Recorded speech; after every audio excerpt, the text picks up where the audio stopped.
Thank you for joining us today, Jim Rogers. Would you like to share your views on what you think of the current U.S. equity rally and whether you think it's sustainable?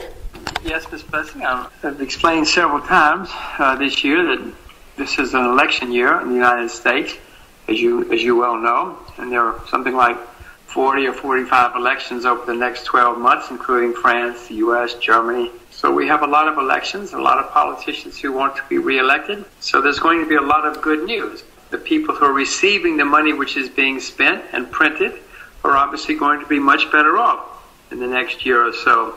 The overall situation, however, is getting much worse because the debt is going through the roof for all of us. So you should worry about 2013. You should be very worried about 2014. But this year, more or less, is not going to be so bad.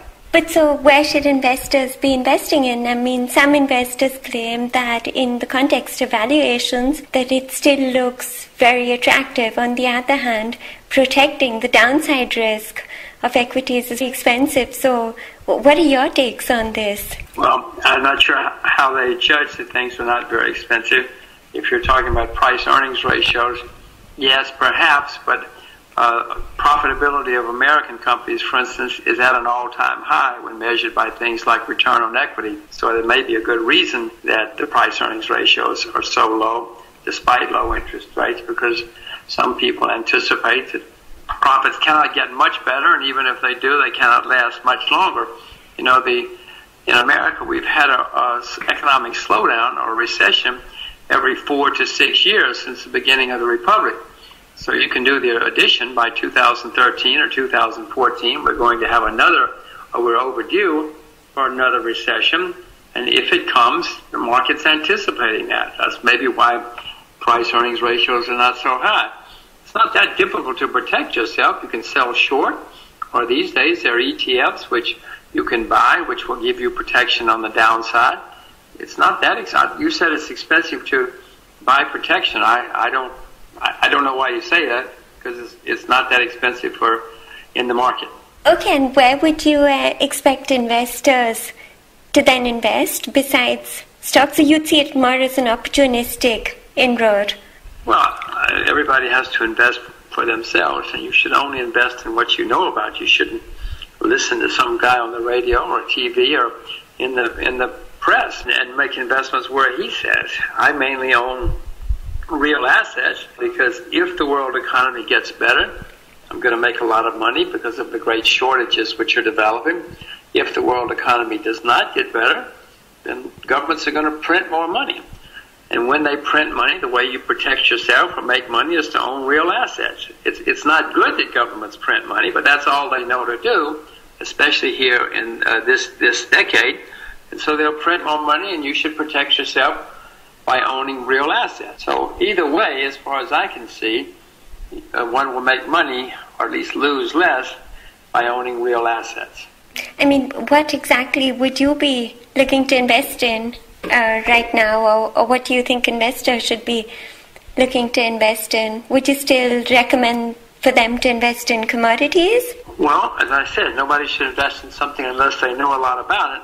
And to repeat, I own commodities. I own real assets. That's where most of my investments are. I own some currencies as well. I'm not sure there are many currencies I would go and buy today, but those are the places that I have investments. There's going to be more currency turmoil in the next year or two. The largest creditor nations in the world now are in Asia: China, Korea, Japan, Hong Kong, Taiwan, Singapore. And you know who the debtors are and where they are. So you're going to see more currency turmoil as these imbalances are sorted out. So that's where I have my money. And do you believe China is going to be in a hard landing like some market participants think, or? Well, those market participants have been wrong for several years now. Someday, of course, China will have a hard landing. China is certainly going to have a hard landing in property, in real estate. They have been doing their best for 2 or 3 years to cool off real estate. They say that they're determined to do so. I suspect they will, with their parts of the Chinese economy.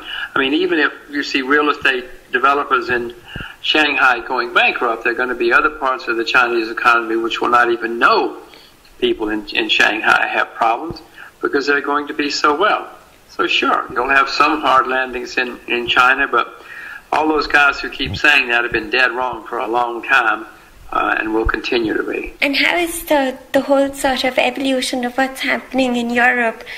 How do you think investors should be factoring that in? Do you think that's in fact an opportunity to acquire assets, or how do you see that? Well, I own euros, so I hope it's an opportunity. And I'm sure that if one wants to take the time and energy to examine many European investments, they're going to be great opportunities because everything has been beaten down.